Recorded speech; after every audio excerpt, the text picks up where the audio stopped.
One of my favorite spots we visited in Singapore was their National Gallery. Though I love visiting art museums, I'll admit I'm a person of the I could have done this variety. So much so that I've decided that when I'm old and rich, I'll open my own gallery of only work that I've created, and name the gallery I Could Have Done This. The main exhibit of the gallery was a minimalist exhibit, which will probably be the main form of art that I produced in my I Could Have Done This gallery. Part of me recognizes that I don't understand art, and that true appreciation requires knowledge and study, in the same way that studying computer science has allowed me to appreciate beauty and creative genius in something most people find uninteresting. The other part of me, that's convinced that everything is a conspiracy, wonders whether minimalism was invented by artists interested in pranking uppity art viewers by filling reputable galleries with random stuff and then watching people try to deduce meaning from it. Like when I look at this, all I see is a guy walking weird across a line. And this is a lamp with a timer on it. And this is the Procter & Gamble spatial reasoning test that I took last fall. After a few minutes, I found myself more entertained by people's reactions and started recording those instead to see how people were taking it. Though we all generally loved the more interactive ones, like this monochrome room which makes you see everything in black and white, or this blue dome by Anish Kapoor, in general, everyone seemed mostly confused. Am I missing something? Minimalism often refers to art that was created in the 1960s in New York, when the civil rights movement influenced artists to question conventional definitions of art.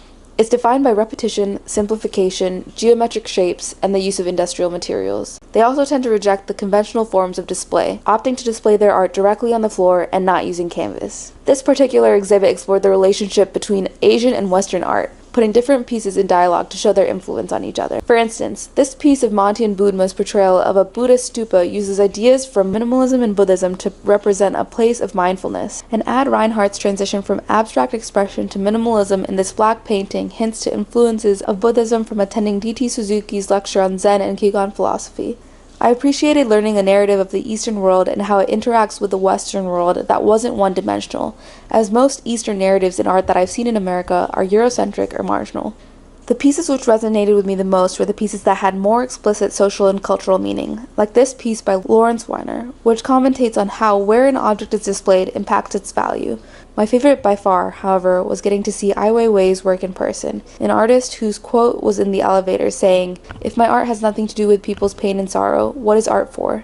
His piece, called Sunflower Seeds, is composed of millions of hand-painted ceramic sunflower seeds, handcrafted in China and made to challenge the made-in-China narrative of cheap mass production. His work heavily relies on the context it exists in, an aspect of minimalism that allows you to derive meaning by understanding the social and political context of the work it is made in. My aunt, on the other hand, questioned my conspiracy and searched for meaning in everything, citing Frank Stella saying, "What you see is what you see," as the point of minimalism. I was thinking, like sometimes you're like sitting here and the sun's shining and there's like the shadow of the table leg on the floor. And you kind of look at it and you go, wow, like that looks so beautiful. And it is what it is, like it doesn't mean anything.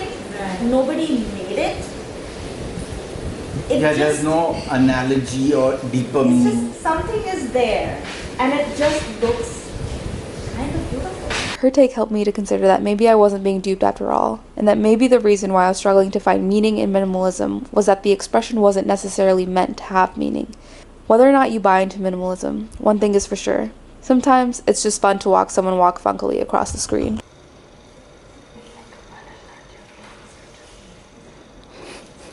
Mm-hmm.